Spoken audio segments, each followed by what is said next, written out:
Hello बच्चों, आज हम बात करेंगे 11th एनसीईआरटी में चैप्टर नंबर 17 की लोकोमोशन एंड मूवमेंट। और इस चैप्टर में हम कुछ इस टाइप से सीक्वेंसिंग रखेंगे, types of movement, muscles, skeletal system, joints. और इस चैप्टर का जो लास्ट टॉपिक रहेगा हमारा वो है disorders of muscular and skeletal system. तो सबसे पहले यहाँ पे हम बात कर रहे हैं लोकोमोशन की, और उसके बाद हम समझेंगे कि मूवमेंट क्या होता है। कोई एक पर्सन है, सपोज दैट एक पर्सन यहाँ पे है और वो अपनी पोजीशन चेंज कर रहा है। जैसे यहाँ पे एक्स डिस्टेंस उसने कवर कर ली, तो मतलब कि ये पर्सन जो है एक्स डिस्टेंस कवर करने के बाद यहाँ पे फाइनल पोजीशन पे पहुँच गया, तो इसको हम बोल देंगे लोकोमोशन। और जैसे पर्सन पोजीशन जब चेंज कर रहा है तो बॉडी का मूवमेंट भी हो रहा है, तो बॉडी का मूवमेंट हो रहा है तो उसको हम बोल देंगे मूवमेंट। मूवमेंट में पोजीशन चेंज नहीं हो सकती है, लोकोमोशन में तो पोजीशन चेंज होना ही है। क्लियर। और जब लोकोमोशन होगा तो मूवमेंट भी होगा, इसीलिए बोल दिया जाता है all locomotions are movement but all movement are not locomotion. Clear. तो कुछ इंपॉर्टेंट लाइंस हैं, उनको यहाँ पे हम डिस्क्राइब किया है, देख लेते हैं। स्ट्रीमिंग ऑफ प्रोटोप्लाज्म अगर देखा जाए यूनिसेलुलर ऑर्गेनिज्म जैसे अमीबा के अंदर, तो ये सिंपल फॉर्म ऑफ मूवमेंट होता है।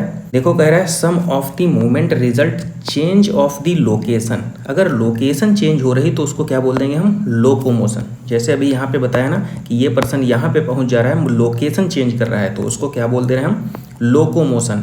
Walking, running, climbing, flying, swimming are all some form of the locomotory movement. मतलब कि ये जैसे बॉडी पोस्चर चेंज होगा ना तो मूवमेंट का फॉर्म होगा उसमें।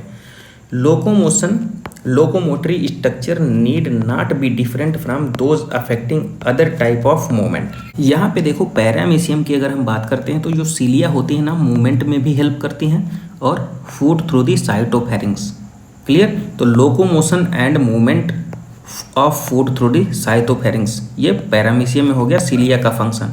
अगर हम हाइड्रा की अगर हम बात करते हैं तो use it's tentacles for the capturing its prey and also use them for the locomotion. Tentacle का ये फंक्शन हो गया। क्लियर। नेक्स्ट यहाँ पे देखो all locomotion are movement but all movement are not locomotion, क्योंकि जब लोकोमोशन होगा तो मूवमेंट मतलब कि बॉडी के ऑर्गन्स जो होंगे उसमें मोशन होगा। क्लियर। लोकोमोशन तो नहीं होगा, मोशन होगा, तो उसी को हम बोल दे रहे हैं मूवमेंट। तो all locomotion are movement but all movement are not locomotion. Next यहाँ पे देखो क्या कह रहा है, method of locomotion perform by the animal vary with their habitat और डिमांड ऑफ सिचुएशन। मतलब कि ऑर्गेनिज्म का क्या हैबिटाट है और उसकी डिमांड ऑफ सिचुएशन क्या है, इसके अकॉर्डिंग जो होता है एनिमल में मेथड ऑफ लोकोमोशन जो होता है वो वेरी कर सकता है। क्लियर। यहाँ पे देखो क्या कह रहा है, लोकोमोशन बेसिकली क्यों होगा, तो generally for the search of food, shelter, mate, suitable breeding grounds, favourable climatic condition और प्रेडेटर या एनिमीज से बचने के लिए कोई ऑर्गेनिज्म जो है वो लोकेट करेगा, लोकोमोशन होगा उसमें। टाइप्स ऑफ मूवमेंट की अगर हम बात करते हैं तो ह्यूमन बॉडी के अंदर 3 मेजर टाइप के मूवमेंट देखने को मिलेंगे हमको। पहला amoeboid, ciliary and muscular movement. अगर यहाँ पे अमीबॉयड मूवमेंट की बात करते हैं तो यहाँ पे ओवरऑल जो चीज़ें लिखी हैं हम साइड में लिख दिया है, मैक्रोफेजेस, ल्यूकोसाइट, माइक्रोफिलामेंट और साइटोस्केलेटन। इसमें जो होगा वो अमीबॉयड मूवमेंट देखने को मिलेगा हमको। सीलियरी मूवमेंट देखो किसमें जितने भी बॉडी के अंदर हॉलो ऑर्गन्स हैं, जैसे ट्रैकिया हो गया और fallopian tube, female reproductive tract, तो फेलोपियन ट्यूब और ट्रैकिया के अंदर क्या होगा, सीलियरी मूवमेंट होता है। मस्कुलर मूवमेंट किस में होगा, लिम्स, जॉ एंड टंग्स के अंदर जो होगा वो हमारा मस्कुलर मूवमेंट होगा। नेक्स्ट यहाँ पे देखो कह रहा है movement of limbs, jaw and tongues, muscular movement. Muscle की प्रॉपर्टी हमने लिखाई थी CE³ से।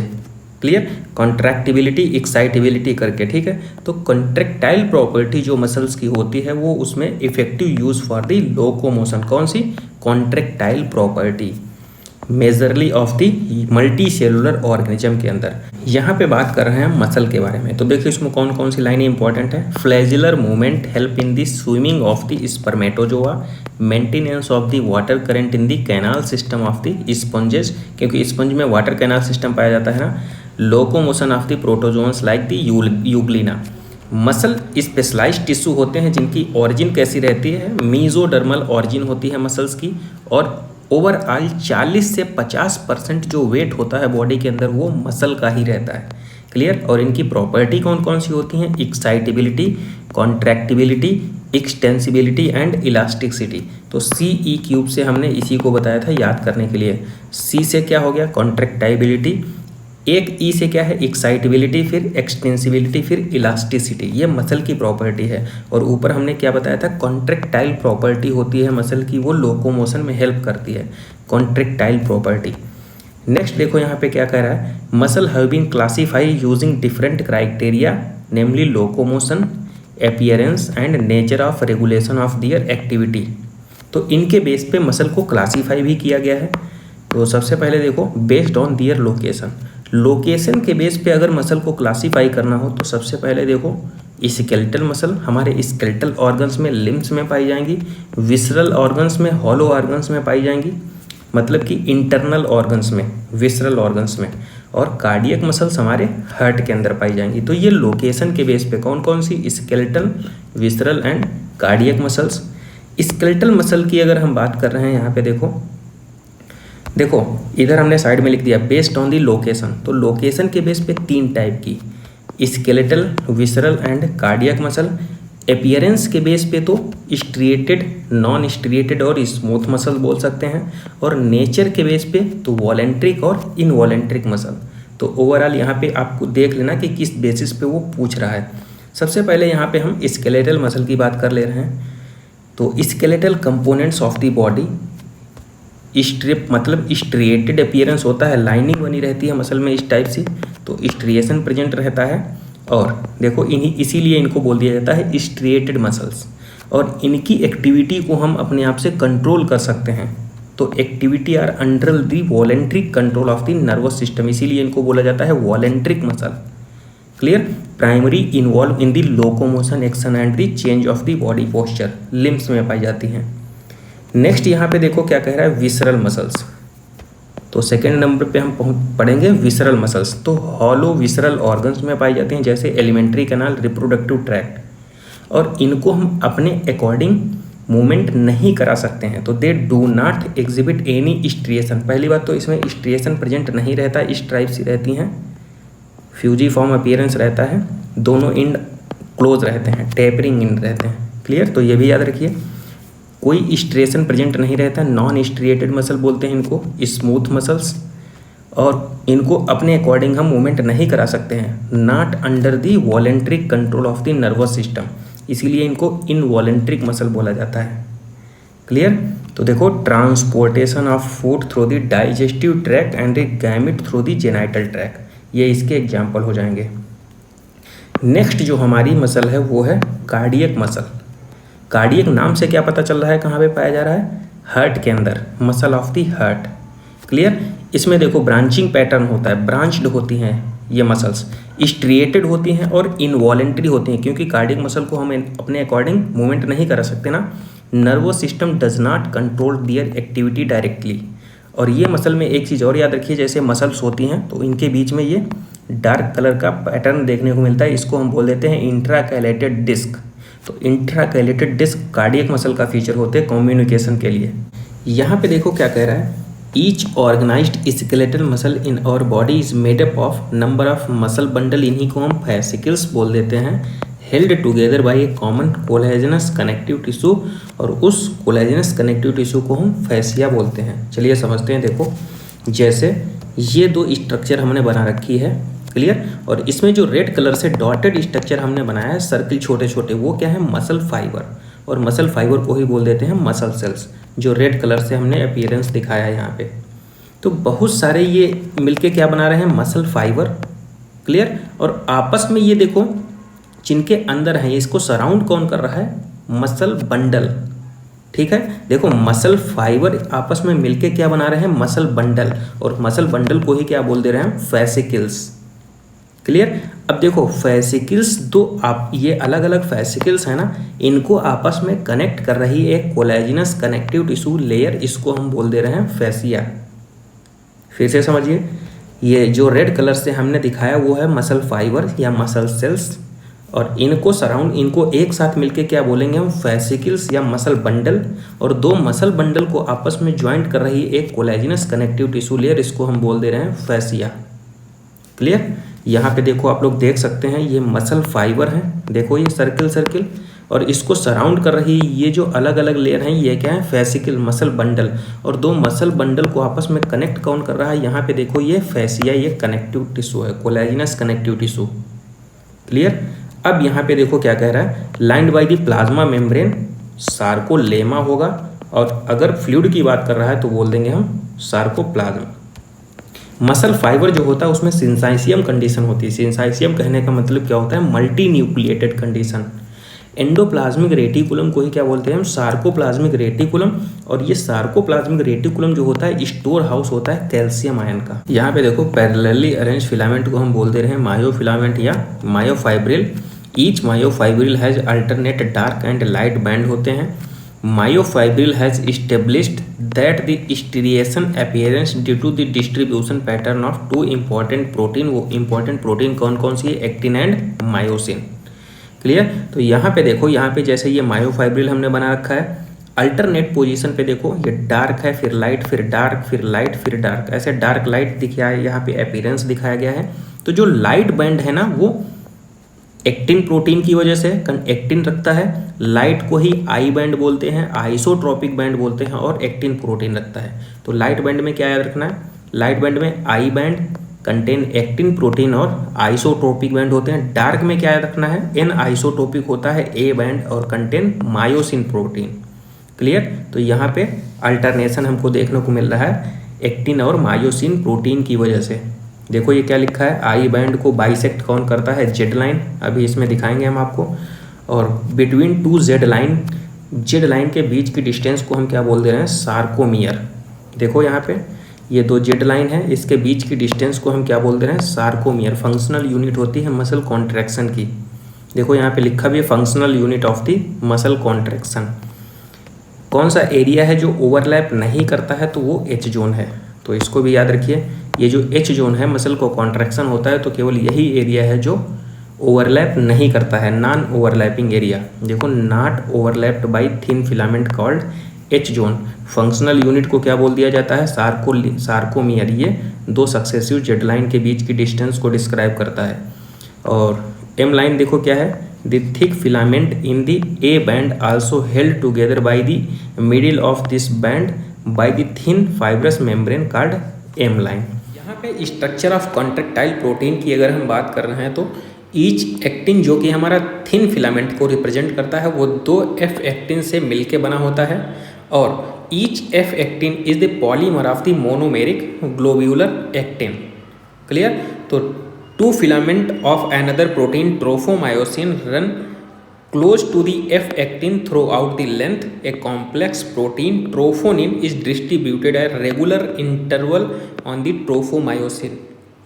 In the resting stage of subunit, troponin जो होता है मास्क करता है active binding site for the myosin on the F actin filament. तो सबसे पहले यहाँ पे हम समझने की कोशिश करते हैं, ये हमारा है एक्टिन फिलामेंट का स्ट्रक्चर। क्लियर। तो यहाँ पे देखो देखने को मिल रहा है जो सर्किल टाइप स्ट्रक्चर है ये अरेंज है, ठीक। तो ये दो एफ एक्टिन है। क्लियर। तो दो एफ एक्टिन होंगे, एक ऊपर और एक नीचे। एफ एक्टिन के ये पैरेलल जो चल रही है ना, ये रस्सी लाइक स्ट्रक्चर, इसको हम बोल दे रहे हैं ट्रोफोमायोसिन। और हमें एक्टिन का देख रहे हैं स्ट्रक्चर, तो एक्टिन पे साइट होगी बाइंडिंग साइट किसके लिए, मायोसिन की। और वो जो मायोसिन की बाइंडिंग साइट यहाँ पे प्रेजेंट होगी तो ओपन नहीं होगी, तो उसको मास्किंग प्रोवाइड करता है ट्रोफोनिन। फिर से समझिए, ये एफ एक्टिन है दो। क्लियर। ये जो सर्किल लाइक स्ट्रक्चर हैं हेलिकली अरेंज्ड हैं, और इनके जो पैरेलल स्ट्रक्चर है वो है ट्रोफोमायोसिन। और ट्रोफोमायोसिन के ऊपर एक स्ट्रक्चर है जो कि बाइंडिंग साइट है मायोसिन के लिए, और मायोसिन के लिए बाइंडिंग साइट को मास्किंग कौन प्रोवाइड कर रहा है, तो ट्रोफोनिन। क्लियर। तो ये यहाँ पे हो गई एक्टिन के लिए स्ट्रक्चर। अब यहाँ पे ये मायोसिन के लिए जो सिंगल यूनिट है, ये देखो ऐसे ऐसे बहुत सारी स्ट्रक्चर ऐसे ही बनी रहती हैं। क्लियर। तो सेम स्ट्रक्चर ये सिंगल मीरोमायोसिन की यूनिट बनी है, और ऐसे ही बहुत सारी मीरोमायोसिन एक साथ जुड़ करके मायोसिन का फॉर्मेशन कर लेती हैं। तो ये मायोसिन है, ये हेड रीजन है इसका, ये क्रॉस आर्म है। हेड और क्रॉस आर्म मिलके इसको हैवी मीरोमायोसिन का फॉर्मेशन करती हैं, और ये टेल जो है वो लाइट मीरोमायोसिन का बनाती हैं। LMM लिख सकते हैं इसको। जो हेड रीजन होता है उस पर एक्टिन बाइंडिंग साइट होती है और ATP बाइंडिंग साइट होती है। तो बहुत सारी मीरोमायोसिन मिलके क्या फॉर्मेशन कर लेती हैं, मायोसिन। जैसे एक्टिन वाला था उस पर किसके लिए बाइंडिंग साइट थी, मायोसिन के लिए। ये मायोसिन है तो किसके लिए बाइंडिंग साइट है, एक्टिन के लिए। तो ओवरऑल यहाँ पे वही सब चीज़ें लिखी गई हैं। नेक्स्ट यहाँ पे mechanism of the muscle contraction को हम डिस्क्राइब करते हैं। तो जिस मैकेनिज्म के थ्रू मसल कॉन्ट्रैक्शन को डिस्क्राइब किया जाता है वो है स्लाइडिंग फिलामेंट थ्योरी। इसमें क्या होता है, थिन फिलामेंट जो होता है थिक फिलामेंट के ऊपर स्लाइड करता है। थिन मतलब एक्टिन और थिक वाला फिलामेंट जो होता है वो मायोसिन होता है। तो सबसे पहले देखो कौन कौन से स्टेप होते हैं। तो muscle contraction is initiated by signal sent by the central nervous system via motor neuron. Motor neuron के थ्रू मतलब सिग्नल सेंड किया जाता है, भेजा जाता है। Motor neuron along with the muscle fibre connected to it constitute a motor unit. Motor unit का formation कर लेता है। The junction between a motor neuron and sarcolemma of the muscle fibre, उसको हम बोल देते हैं न्यूरोमस्कुलर जंक्शन या मोटर इंड प्लेट। न्यूरोट्रांसमीटर जो होता है एसिटाइल कोलिन रिलीज होता है और वो एक्शन पोटेंशियल को जनरेट करता है सार्कोलेमा में। क्लियर। वहाँ से क्या होता है, कैल्शियम आयन रिलीज होते हैं सार्कोप्लाज्म के अंदर, और जो कैल्शियम आयन जो रिलीज होते हैं वो क्या करते हैं, leads to binding of calcium with subunit of troponin on the actin filament. और जैसे ही एक्टिन फिलामेंट से बाइंड करते हैं वहाँ पे जो मास्किंग प्रेजेंट थी वो रिमूव हो जाती है। और मास्किंग जब रिमूव हो जाती है तो masking of the actin site for the myosin. Next यहाँ पे देखो ये साइड में हमने लिख दिया है, तो thin over thick filament, actin over myosin. सबसे पहले क्या होता है, signal sent by the CNS via motor neuron. फिर न्यूरोमस्कुलर, देखो neural signal reach to the neuromuscular junction and release the acetylcholine which generate the action potential. इसके बाद क्या होता है, कैल्शियम आयन रिलीज होते हैं सार्कोप्लाज्म में, और calcium ion increase lead to binding of the calcium ion with the troponin on the actin site. उसके बाद मास्किंग रिमूव हो जाती है और बाइंडिंग साइट जो है वो एक्सपोज्ड हो जाती है। यहाँ पे देखो मसल कॉन्ट्रैक्शन के दौरान हमने एक चीज़ बताई है, वो पॉइंट तुमको ज़रूर याद रखना है कि सारे जो लेंथ होंगी ना वो डिक्रीज करेंगी, लेकिन जो लेंथ इंटैक्ट बनी रहेगी वो है A band. Clear, retain the length. Next यहाँ पे देखो ये स्ट्रक्चर है, ये नॉन ओवरलैपिंग एरिया है एच जोन, और ये दो आई बैंड हैं और इसके बीच में ये ए बैंड है। इसकी लेंथ रिटेन रहती है, बनी रहती है। और सबसे पहला जैसे ये रिलैक्स स्टेज है, ये कॉन्ट्रैक्शन हो रहा है, ये मैक्सिमली कॉन्ट्रैक्शन हो रहा है इसमें। ये दो सार्कोमियर लिखा है यहाँ पे। तो ओवरऑल ये पूरा स्ट्रक्चर दिया गया है मसल कॉन्ट्रैक्शन का। उसके बाद यहाँ पे देखो रेड फाइबर और वाइट फाइबर में मतलब कि डिफ्रेंशिएशन किया गया है। तो साइड में हमने लिख रखा है ओवरऑल जितना यहाँ पे डाटा लिखा गया है। तो रेड फाइबर रेड अपीयरेंस किस वजह से होता है, देखो इसमें हाई मायोग्लोबिन होता है, रेडिश कलर दिखता है, एरियोबिक मसल्स होती हैं, ऑक्सीजन की प्रेजेंस में इसमें रिस्पिरेशन होता है, और इसमें प्लेंटी ऑफ दी माइटोकॉन्ड्रिया मतलब कि माइटोकॉन्ड्रिया का नंबर ज़्यादा होता है, इसीलिए ये ज़्यादा जल्दी फैटिग नहीं होती हैं। क्या क्या याद रखना है, plenty of the mitochondria, high myoglobin, reddish colour और एरियोबिक मसल होती हैं। व्हाइट फाइबर की अगर हम बात करते हैं तो इसमें हाई सार्कोप्लाज्मिक रेटिकुलम होता है और बाकी सब चीज़ें थोड़ा थोड़ा कम रहती हैं, जैसे माइटोकॉन्ड्रिया का नंबर थोड़ा कम रहेगा, जल्दी से फैटिक हो जाएंगी, और व्हाइटिश अपीयरेंस होता है इनका। ओवरऑल यहाँ पे हम ह्यूमन स्केलेटल सिस्टम में जितना कुछ पढ़ेंगे वो सारा हमने ऊपर डिस्क्राइब कर दिया है। तो एक साथ पहले यहाँ पे समराइज वे में इसको देख लेते हैं। अगर ह्यूमन स्केलेटन की बात करते हैं तो एडल्ट ह्यूमन में अगर 206 हड्डियाँ पाई जाती हैं तो उनका डिस्ट्रीब्यूशन किस टाइप से रहता है, तो एपेंडिकुलर स्केलेटन होता है, दूसरा होता है एक्सियल स्केलेटन। एक्सियल में ओवरऑल 80 हड्डियाँ पाई जाती हैं और एपेंडिकुलर में 126 बोन्स पाई जाती हैं। अगर एपेंडिकुलर में देखो लिम्स आएंगे और गर्डिल होगा, लिम्स में अपर लिम्ब और लोअर लिम्ब, टोटल लिम्स में 120 हड्डियाँ पाई जाएंगी, अपर लिम्ब में 60 और लोअर लिम्ब में 60, 30-30 इसको डिवाइड कर सकते हैं। गर्डिल में टोटल 6 हड्डियाँ पाई जाएंगी, पेक्टोरल में 4 और पेल्विक में 2 हड्डियाँ। पेक्टोरल में स्कैपुला और केविक्यूल होगा, 2 पेयर्ड होंगे, ठीक। और देखो पेल्विक गर्डिल में 2 हड्डियाँ होगी, कॉक्सियल बोन जो कि हिप जॉइंट का फॉर्मेशन करती हैं। वहीं पर हम अगर एक्सियल बोन का हम देखते हैं तो एक्सियल में 80 हड्डियाँ पाई जाएंगी। क्या क्या आएगा? रिब्स, वर्टिब्रल कॉलम, स्टर्नम और स्कल। रिब्स 24 होंगी, वर्टिब्री 26 होंगी, सॉरी रिब्स 24, वर्टिब्री 26, स्टर्नम जो होगा और उसके बाद स्कल जो होगा 29 हड्डियाँ पाई जाएंगी। स्कल में देखो क्रेनियल होगी और फेसियल। क्रेनियल में देखो फ्रंटल, पेराइटल, टेम्पोरल, ऑक्सीपोटल, इथिमॉइड, स्फीमॉइड। तो यहाँ पे पेयर्स कौन कौन से हैं और अनपेयर्ड ये हमने ओवरऑल यहाँ पे डिस्क्राइब कर दिया है। पेराइटल और टेम्पोरल यहाँ पे पेयर्ड हैं, बाकी सारी अनपेयर्ड हैं। तो क्रेनियम में ओवरऑल 8 बोन्स बनेंगी और फेशियल रीजन में 14 हड्डियाँ होती हैं। Maxilla, palatine, nasal, zygomatic, concha और मैंडिबल्स, वोमर एंड लैक्राइमल। तो यहाँ पे देखो अनपेयर्ड कौन सी है, तो मैंडिबल और वोमर जो है वो अनपेयर्ड है, बाकी सारी पेयर्ड हैं। तो टोटल 14 हड्डियाँ हो गई यहाँ पे। तो ओवरऑल यहाँ पे डिस्ट्रीब्यूशन आप एक साथ याद करिए, तभी आपको कन्फ्यूज़न नहीं होगा। नेक्स्ट यहाँ पे देखो स्केलेटल सिस्टम में बाकी सारी चीज़ें वही लिखी हैं। बोन्स और फ्यू कार्टिलेज होंगे। Bone and cartilage are specialised connective tissue. और हार्डनेस बोन्स की किसकी वजह से होती है? कैल्शियम साल्ट की वजह से। प्लीएबल होता है कार्टिलेज। कार्टिलेज जो होता है कॉन्ड्रिन साल्ट प्रेजेंट होता है, इसमें जो होता है कैल्शियम साल्ट अब्सेंट होता है, और कैल्शियम साल्ट अगर अब्सेंट होता है तो प्लीएबिलिटी शो करते हैं, हार्ड नहीं होती हैं। बोन की हार्डनेस किसकी वजह से होती है? कैल्शियम साल्ट की वजह से। देखो एक्सियल स्केलेटन में 80 बोन लिखा है। स्कल, वर्टिब्रल कॉलम, स्टर्नम और रिब्स आएंगे इसमें एक्सियल स्केलेटन में। तो साइड में हमने लिख दिया, देखो हार्ड होता है bone due to calcium salt, और प्लीएबल होता है cartilage due to chondrin salt होता है। एक्सियल में 80 हड्डियाँ होती हैं। स्कल, वर्टिब्रल कॉलम, स्टर्नम और रिब्स होता है।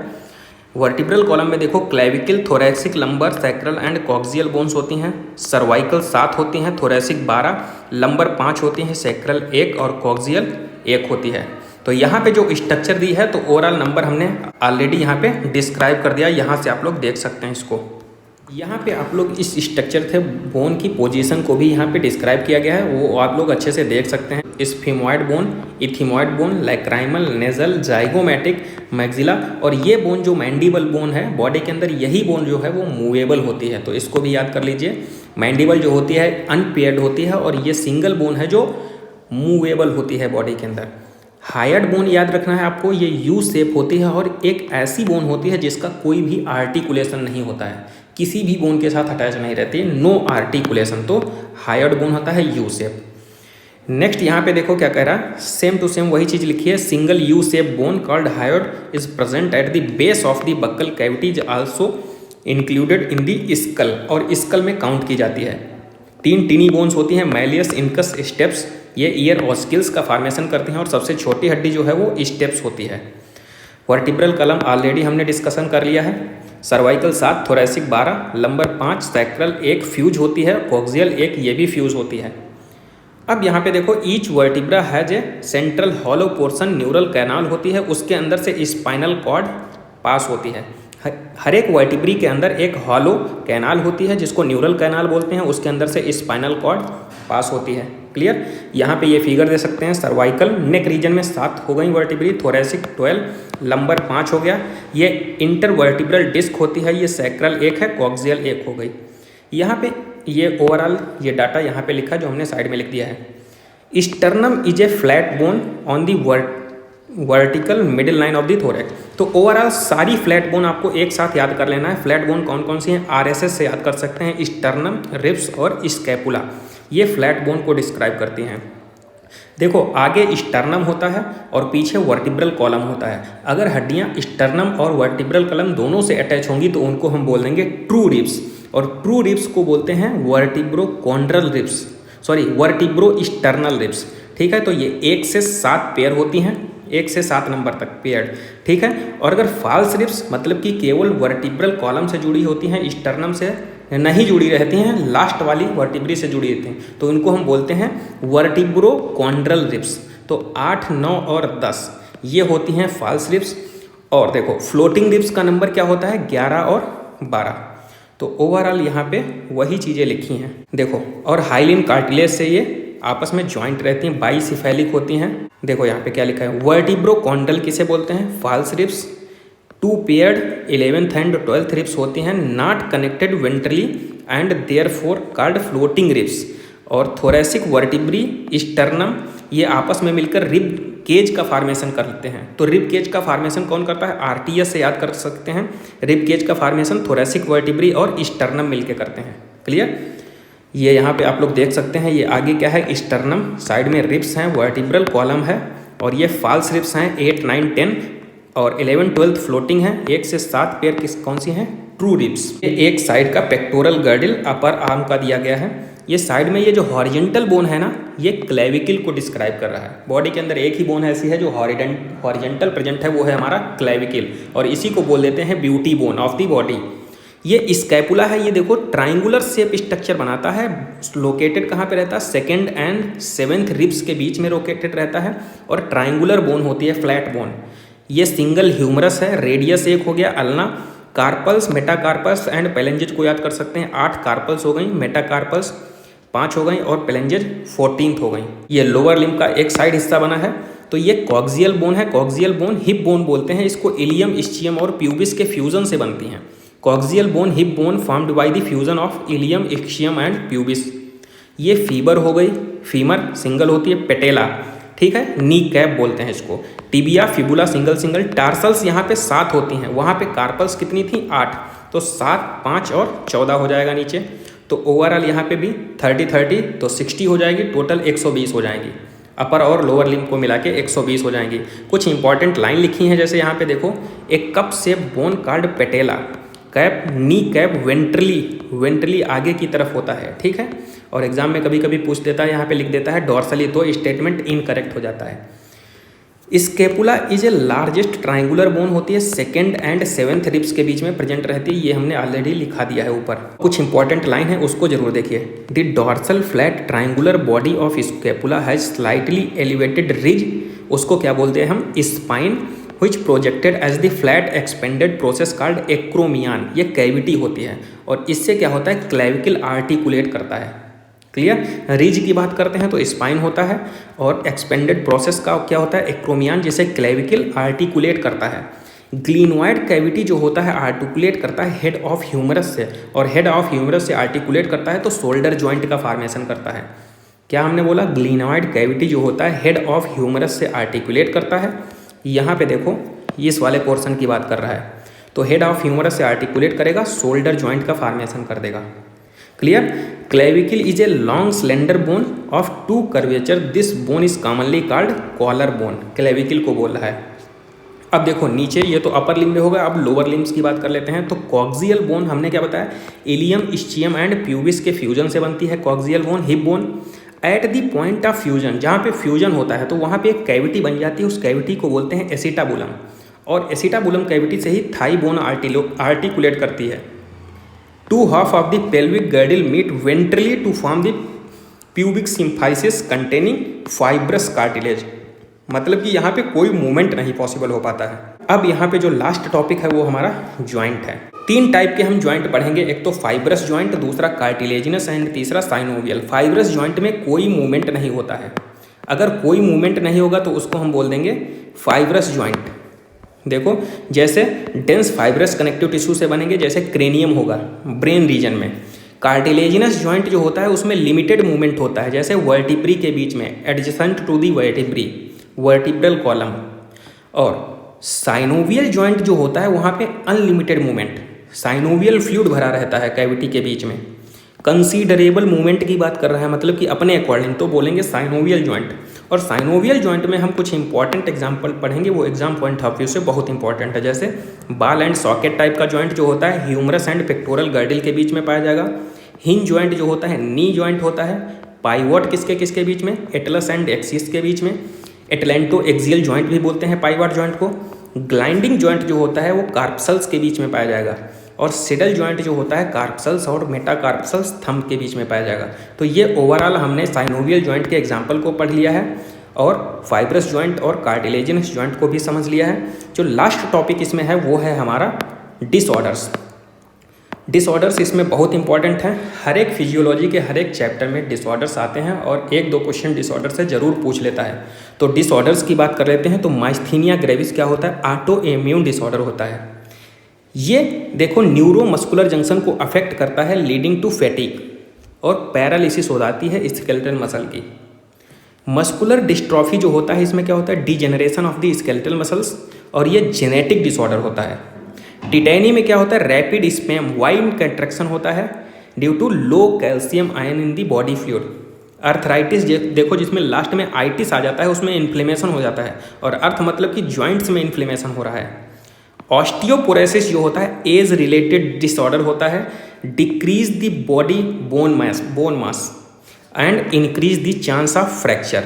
अब जब मास घट जाएगा ना बोन का, तो फ्रैक्चर होने के चांस ज़्यादा हो जाते हैं। Clear. Decrease level of estrogen hormone in common cases, estrogen hormone की डिफिशियंसी हो जाती है। गाउट देखो क्या होता है, इन्फ्लेमेशन होता है जॉइंट्स में इसमें भी, लेकिन इन्फ्लेमेशन का रीजन दूसरा होता है। इसमें क्या होता है, यूरिक एसिड के क्रिस्टल डिपॉजिट हो जाते हैं। क्लियर। तो ओवरऑल यहाँ पे हमने डिसऑर्डर को भी कंप्लीट कर लिया है। यहाँ पे हमने ओवरऑल एनसीईआरटी की लाइन टू लाइन को एक्सप्लेन कर दिया है। आई होप आपको ये वीडियो अच्छा लगा होगा, और इसके क्वेश्चंस की प्रैक्टिस करिए। किसी भी लाइन से रिलेटेड अगर कोई डाउट है तो कमेंट बॉक्स में ज़रूर कमेंट कीजिए और पढ़ते रहिए। Thank you.